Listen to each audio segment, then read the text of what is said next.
Bollywood silver screen presenting nice view. ये कहानी है 20 साल के जिंग की, जो अपने जज्बे से, मेहनत से और आत्मविश्वास से रोडपति से करोड़पति बन गया। कहानी की शुरुआत में जिंग को दिखाया जाता है जो डॉक्टर के पास होता है। जिंग की एक छोटी बहन भी है जिसे हार्ट की प्रॉब्लम है और डॉक्टर उसे बताता है कि जल्दी उसका ऑपरेशन नहीं किया गया तो उसकी मृत्यु हो जाएगी। दरअसल जिंग की मॉम को भी यही बीमारी थी, जिस वजह से जिंग की मॉम की मृत्यु हो गई। उसके पिता उसे छोड़कर चले गए और अब वही अपनी छोटी बहन का गार्डियन है। जिंग की एक छोटी सी मोबाइल रिपेयर की शॉप है और यहीं से उसकी गुजर बसर होती है। एक दिन जिंग का दोस्त जो कि वेयरहाउस में काम करता है, जिंग को अपने वेयरहाउस में बुलाता है, जहां वो एक कपड़े को हटाकर उसे बॉक्सेस का एक पहाड़ दिखाता है। वो बताता है कि इनके अंदर सेकंड हैंड मोबाइल्स हैं।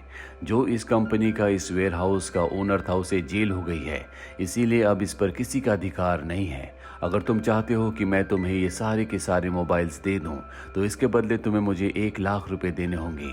जिंग के पास 1 लाख रुपए नहीं है, लेकिन वो ये भी चाहता है कि वो इन सभी मोबाइल्स को खरीद ले जिनमें माइनर सी प्रॉब्लम है, ताकि इन सभी को रिपेयर करके वो अच्छे खासे पैसे कमा सके और अपनी छोटी बहन का ऑपरेशन करवा सके। अब वो सारे मोबाइल्स तो नहीं, लेकिन 1-2 मोबाइल लेकर घर वापस आ जाता है। वो एक मोबाइल को रात भर ठीक करता और फाइनली उसे ठीक करने में कामयाब हो जाता है। अगली सुबह वो बैंक जाता और लोन के लिए अप्लाई करता है। इसके बाद वो एक मॉल में जाता है जहां पर एक शॉप है जो सेकंड हैंड मोबाइल्स को सेल करते हैं। यहाँ पर जिंग उस शॉप ओनर को अपना मोबाइल दिखाता है जो कि बहुत ही अच्छी कंडीशन में होता है, उसमें कोई भी प्रॉब्लम नहीं होती। जिंग शॉप ओनर को बताता है कि मेरे पास वेयरहाउस में इस तरह के बहुत सारे मोबाइल्स हैं जिन सबको मैं रिपेयर करके तुम्हें दूंगा। हम दोनों अच्छा खासा पैसा कमा सकते हैं। इन दोनों के बीच में डील फाइनल हो जाती है। जिंग अपने प्रॉफिट को कैलकुलेट करता है, जिससे उसे पता चलता है कि अगर उसने सभी मोबाइल्स को सेल आउट कर दिया तो उसे बहुत प्रॉफिट होगा, जिससे न सिर्फ वो अपनी छोटी बहन के ऑपरेशन को करवा सकता है, बल्कि उसकी फाइनेंशियल कंडीशन भी पूरी तरह से सुधर जाएगी। जिंग को बैंक से भी लोन मिल जाता है जो उसकी शॉप के अगेंस्ट उसे मिला होता है। अब उसने सभी मोबाइल्स खरीद लिए हैं। 2 हफ्ते बाद जबकि वो कुछ मोबाइल्स बेच चुका है, एक दिन उसे पता चलता है कि गवर्नमेंट ने अब नया रूल निकाला है कि कोई भी सेकंड हैंड मोबाइल को नहीं बेचेगा। वो मॉल में शॉप ओनर के पास जाता है। शॉप ओनर उसके मोबाइल्स लेने से मना कर देता है क्योंकि ये गवर्नमेंट का रूल है। और अब जिंग पूरी तरह से फंस चुका है क्योंकि उसके पास जितने भी फोन्स हैं, ना वो उन्हें किसी को बेच सकता है, ना ही कोई खरीदेगा, क्योंकि ये सब अब इलीगल हो चुका है। अब जिंग उसी कंपनी में जाता है जिस कंपनी की फोन्स उसके पास हैं। वो कंपनी के मैनेजर से मिलता और कहता है कि मुझे पता है कि सेकंड हैंड फोन्स बेचना खरीदना इलीगल हो चुका है, लेकिन मेरे पास तुम्हारी कंपनी के हजारों फोन्स हैं जिनके पार्ट्स हम निकाल कर दूसरी कंट्री में सेल आउट कर सकते हैं, जिससे हमें बहुत फायदा होगा। मैनेजर कहता है कि ऐसा पॉसिबल नहीं है, क्योंकि जब तुम पार्ट्स को लेकर आओगे तो क्यूसी में यानी कि क्वालिटी चेक में फेल हो जाएंगे। जिंग कहता है कि मुझे अपने आप पर विश्वास है, मैं जानता हूं कि मैं पार्ट्स को बहुत ही सावधानी से निकाल सकता हूं और क्वालिटी चेक में वो पास हो जाएंगे। मैनेजर कहता है कि ठीक है, अगर क्वालिटी चेक में पास हो गए तो हम देखेंगे।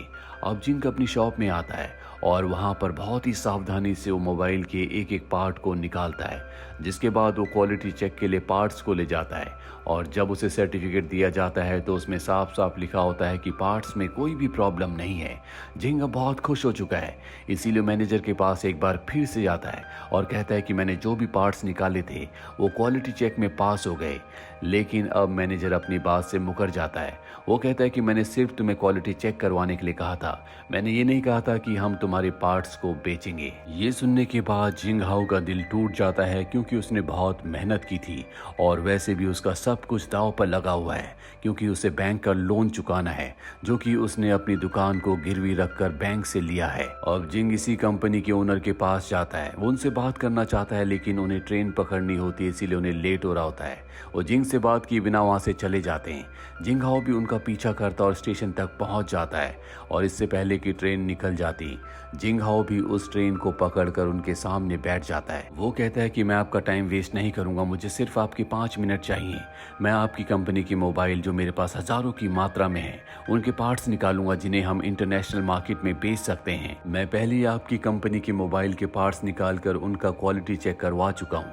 ओनर कहता है कि ये बहुत मुश्किल है, वैसे भी इस काम में मैं तुम्हारी मदद नहीं करूंगा, ना ही तुम्हें फाइनेंशियली और ना ही वर्कर के थ्रू मदद करूंगा। जो तुम्हें करना होगा खुद करना होगा। जब भी तुम्हारा काम पूरा हो जाए मेरे मैनेजर को कॉल करना। वो उसे कार्ड देता और वहां से चला जाता है। और अब जिंग किसी भी कीमत पर उन सभी मोबाइल्स के पार्ट्स को निकाल कर कंपनी को दिखाना चाहता है, जिसके लिए उसे टीम चाहिए। उसे एक जगह चाहिए जहां पर वो सभी मोबाइल्स को रख सके, जहां पर उसके लिए लोग काम कर सके। लेकिन सबसे बड़ी प्रॉब्लम ये होती है कि उसके पास बिल्कुल पैसे नहीं बचे। साथ ही अब जो उसकी दुकान थी जिसके अगेंस्ट उसने बैंक से लोन लिया था, वो भी उससे छिन जाती है क्योंकि वो लोन चुका नहीं पाया। जिंग के पास बिल्कुल पैसे नहीं है, इसीलिए उसे अपने स्कूटर को भी बेचना पड़ता है। उसे पैसों की जरूरत है, इसीलिए वो अपने दोस्त के पास जाता है जो एक फैक्ट्री में काम करता है। जिंग उसके पैर पकड़ लेता और कहता है कि मुझे काम की जरूरत है। उसका दोस्त उसे विंडो क्लीनिंग के काम में लगा देता है, यानी कि उसे हवा में लटक कर विंडोज को साफ करना होगा। और अब जिंग के पास जितने भी मोबाइल है वो एक जगह रेंट पर लेकर उसकी कंडीशन पूरी तरह से ठीक करके उन सभी मोबाइल्स को वहां पर ले आता है ताकि उन्हें रिपेयर किया जा सके, उनके पार्ट्स को निकाला जा सके। लेकिन काम करने के लिए उसे हेल्पर्स की, वर्कर्स की ज़रूरत है, क्योंकि अकेले वो इतने सारे काम नहीं कर सकता। सैलरी देने के लिए उसके पास पैसे नहीं है, इसीलिए वो तय करता है कि वो ऐसे लोगों को ढूंढेगा जिनके पास काम नहीं है, जिनके पास पैसे नहीं है और जो इसी इंडस्ट्री में पहले काम कर चुके हैं। इसीलिए एक लेडी से मिलता है जो पहले एक इलेक्ट्रॉनिक्स की कंपनी में काम किया करती थी, लेकिन कंपनी में एक्सीडेंट की वजह से उसके सुनने की शक्ति चली गई, जिसके बाद उसे कंपनी से निकाल दिया गया और अब वो छोटे मोटे काम करती है। जिंग पूरी सच्चाई से उसे अपना पूरा प्लान बताता और कहता है कि हम मिलकर काम कर सकते हैं, आगे बढ़ सकते हैं। वो लेडी उसका साथ देने के लिए तैयार हो जाती है। इसके बाद वो एक दूसरे आदमी के पास जाता है जो पहले कंपनी का मैनेजर हुआ करता था, लेकिन वो एक अच्छा फाइटर था और एक दिन फाइटिंग के दौरान दूसरे फाइटर की मौत हो गई, जिस वजह से उसे जेल हो गई, उसकी नौकरी छूट गई। अब वो जेल से तो बाहर आ चुका है, लेकिन उसके पास काम नहीं है। जिंग उसे भी अपनी टीम में शामिल कर लेता है। इसके बाद वो एक गेमर के पास जाता है जो शादी करना चाहता है, लेकिन शादी करने के लिए उसके पास पैसे नहीं है। जिंग कहता है कि तुम हमारे साथ काम कर सकते हो। जिंग इसी तरह से बहुत सारे और भी लोगों को अपनी टीम में शामिल कर लेता है जो कि कभी अपनी इंडस्ट्री में प्रोफेशनल थे लेकिन अब रिटायर हो चुके हैं। इस तरह से जिंग अपनी पूरी टीम बना लेता है और अब सब मिलकर दिन रात मेहनत करके काम करना शुरू कर देते हैं। ये अपनी कंपनी का नाम रखते हैं नाइस व्यू। लेकिन जिंग को ज़्यादा मेहनत करनी पड़ती है क्योंकि उसकी बहन की तबीयत ठीक नहीं है, ना ही उसके पास अर्निंग का कोई सोर्स है। इसलिए दिन में वो विंडो क्लीनिंग का काम करता और रात को मोबाइल्स के पार्ट्स निकालता है। अब एक दिन उस गेमर की जो शादी करना चाहता था उसे एक लड़की मिल जाती है। जिंग अपनी बहन के साथ उसकी शादी में जाता है और जब वो शादी से अपने घर वापस आता है तो उसके ओनर ने लिखा होता है कि तुमने 3 महीने से किराया नहीं दिया, जब तक तुम किराया नहीं दोगे तुम्हें घर के अंदर एंट्री नहीं मिलेगी। रात को जिंग हाओ को कुछ समझ नहीं आता कि उसे कहाँ जाना चाहिए, इसीलिए वो अपनी बहन को लेकर फैक्ट्री में आ जाता है जहाँ पर वो बॉक्सेस से उसके लिए बेड बनाता है। जिंग को बहुत बुरा लग रहा होता है क्योंकि उसकी बहन की तबीयत ठीक नहीं है और वो उसे इन हालातों में रख रहा है, लेकिन उसके पास कोई ऑप्शन नहीं होता क्योंकि वो किसी भी तरह से अपने काम को पूरा करके पैसे कमाना चाहता है ताकि वो अपनी बहन का इलाज करवा सके। इसी तरह से कई दिन बीत जाते हैं और एक दिन वो जगह जहां पर इन्होंने अपनी फैक्ट्री कंपनी बनाई होती है, उस जगह का ओनर कहता है कि तुमने पिछले कई महीनों से रेंट नहीं दिया है।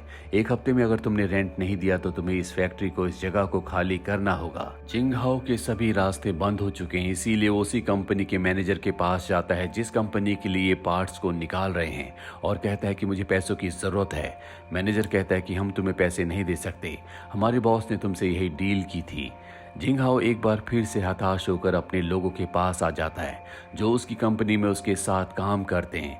वो कहता है कि आज तक मैंने तुम्हें एक भी पैसा नहीं दिया, मुझे नहीं पता कि मैं तुम्हें पैसे दे पाऊंगा भी या नहीं, क्योंकि मेरे पास खुद पैसे नहीं है। बस एक सपना है, आगे बढ़ने की चाह है, जज्बा है और अब हमें इस फैक्ट्री को, अपनी कंपनी की जगह को भी खाली करना होगा।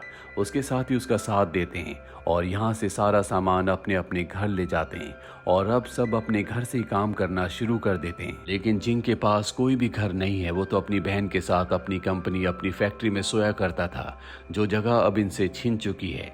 इसीलिए वो एक नर्सिंग होम में रहना शुरू कर देता है जहाँ दिन में तो विंडो यानी कि ग्लासेस को क्लीन करने का काम करता है और रात में मोबाइल पर काम करता है। उसे नहीं पता कि अच्छे से सोना क्या होता है।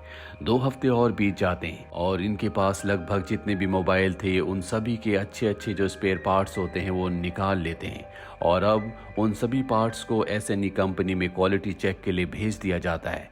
कुछ दिनों बाद इन सब को बुलाया जाता है। ये सब कंपनी के ओनर के ऑफिस में जाते हैं, जहां पर कंपनी का ओनर इन सब को बताता है कि तुमने बहुत अच्छा काम किया, तुमने जो भी पार्ट्स निकाले उन्हें क्वालिटी चेक के लिए भेजा गया और वो सब के सब पास हो गए, इसीलिए मैं तुम्हें 2 साल का कॉन्ट्रैक्ट देना चाहता हूँ।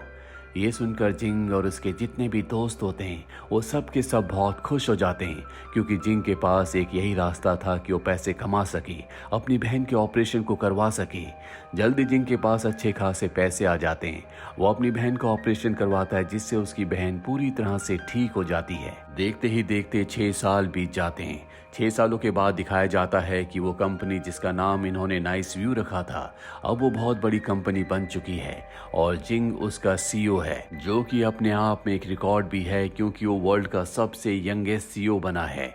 जिंग अपनी जिंदगी में आगे इसलिए बढ़ पाया क्योंकि उसकी आंखों में सपने थे, उसके अंदर जज्बा था, उसके अंदर एक उम्मीद थी, और जिस भी इंसान के अंदर ये सब चीजें होती हैं उसे कोई नहीं रोक सकता।